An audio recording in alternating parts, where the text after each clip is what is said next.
यहोशू 1 उसके 8 पर अपनी बाइबल खोलें।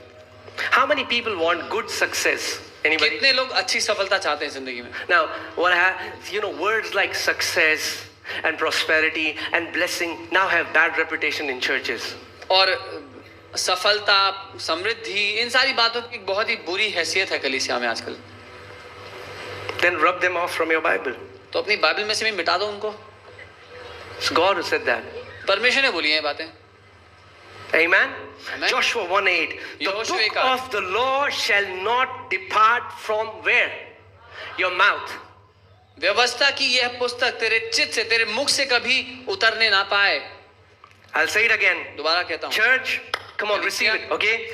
This book of the law shall not depart from your mouth. व्यवस्था की यह पुस्तक तेरे चित्त से कभी उतरने ना पाए, But you shall meditate in it day and night, लेकिन इसी पर दिन और रात ध्यान करते रहना, that you may observe to do according to all that is written in it. इसलिए कि जो कुछ उसमें लिखा है उसके अनुसार करने के लिए तू चौकसी करे। For then you will make your way prosperous, क्योंकि ऐसा ही करने से तेरे सब काम सफल होंगे, and then you will have good success. और तब तू प्रभावशाली होगा, अच्छी तरक्की पाएगा। If there is a good success, there is also a bad success. अगर अच्छी सफलता है तो बुरी सफलता भी होगी शायद। There are many people who opened businesses. बहुत से लोगों ने व्यवसाय शुरू किए, Their business became amazing, but they lost their families. उनके व्यवसाय तो बहुत ऊंची ऊंचाइयों पर चले गए, लेकिन उनके परिवार उनसे दूर हो गए। Now that's not good success. ऐसा होना अच्छी सफलता नहीं है। Do you know prosperity is not just money? क्या आपको पता है समृद्धि केवल पैसा नहीं है? Come on. The word shalom means nothing broken and nothing missing from your life. Shalom शब्द का अर्थ है आपकी जिंदगी से कुछ भी टूटा हुआ नहीं होगा, कुछ भी गायब नहीं होगा, जिसको जहां होना चाहिए वहां मिलेगा। Having a loving family is prosperity. एक प्यार करने वाला परिवार होना समृद्धि है। Having a believing husband is prosperity. Having a believing wife is prosperity. एक विश्वास करने वाला पति होना, विश्वास करने वाली पत्नी होना समृद्धि। Kids that love the Lord and walk in the way of the Lord is prosperity. वो बच्चे जो परमेश्वर से प्यार करते हैं, उसके रास्तों पर चलते हैं, ये समृद्धि है। Amen? It's not having a lot of money is not prosperity. बहुत सारा पैसा होना समृद्धि नहीं है सिर्फ। There are many people who have a lot of money and are poor in God's eyes. बहुत से लोग हैं जो बहुत पैसा है जिनके अकाउंट में, लेकिन परमेश्वर की नजरों में बहुत गरीब हैं वो लोग। So God is saying, hey, if you want good success, परमेश्वर ये कह रहा है अगर अच्छी सफलता चाहते you do not have to buy 10 self-help books how to get good success. All you have to do is meditate on my word.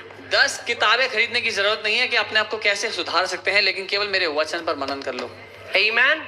If you would only meditate on the word of God, अगर केवल आप परमेश्वर के वचन पर मनन करने लग गए,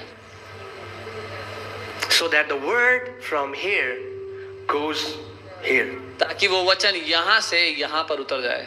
And when the word of God goes from here in your heart, what happens? It starts coming out of your mouth. तो जब वचन यहाँ से यहाँ आ जाता है तो आपके मुंह से निकलने लगता है। Jesus said, out of the abundance of heart, mouth speaks. यीशु ने कहा दिल की बहुतायत में से हमारा मुंह बातें करता है। Do you want to know what is in your heart? क्या आप जानना चाहते हो आपके दिल में क्या भरा हुआ है? See what comes out when you're in a bad traffic. तो वो सुनो जो आपके मुंह से बाहर आता है जब गंदे ट्रैफिक में फंसे हो। When your heart is squeezed, what comes out of your mouth? जब आपके दिल को पिचकाया जाता है तो मुंह से क्या निकल के आता है? You know, if you will Pepsodent, Colgate won't come out. अगर आप पेप्सोडेंट को लेंगे और दबाएंगे तो कोलगेट बाहर नहीं You आएगा। know, some people say, इनका ना बस मुंह बहुत गंदा है, दिल बहुत अच्छा है.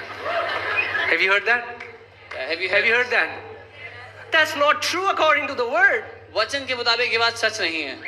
Whatever is spilling out of the mouth, it's because of the overflow of the heart. जो कुछ मुंह से बहुतायत से निकल रहा है वो इसीलिए निकल रहा है क्योंकि दिल में वो बहुतायत से भरा हुआ है। That's why don't wait for storms to come and then you fill your heart with the word.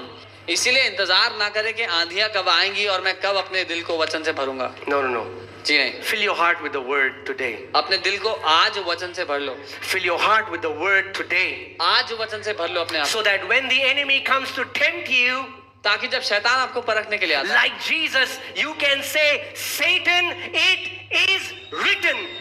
जैसे जब शैतान यीशु को परखने के लिए आया तो यीशु ने जवाब दिया, शैतान ऐसा लिखा है.